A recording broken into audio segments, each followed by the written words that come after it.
Welcome to Penrose Learning, where we make understanding easy. You start by getting the tools that actually run ASP. Net. Install the NET SDK and verify it with .NET Info so you know the runtime matches templates.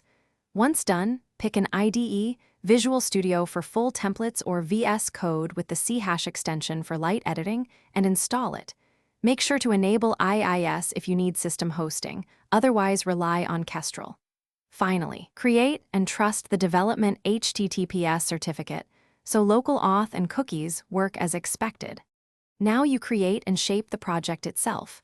Use .NET New Web App My App or the Visual Studio New Project dialog to generate the right template that scaffolds controllers, pages, and startup code. Next, edit app settings.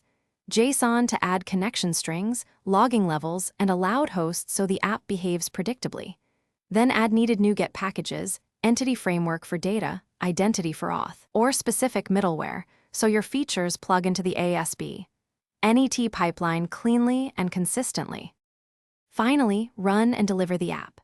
Start locally with .NET Run or IIS Express and verify routes, static files, and HTTPS work. When ready, publish using .NET Publish or Visual Studio Publish profiles to your target, folder, Azure, or a Linux host, and configure the host process to use the correct environment variables and connection strings. If something breaks, check logs first, confirm environment settings, and test firewall or port bindings. Most deployment failures come from misconfigured envvars or blocked ports.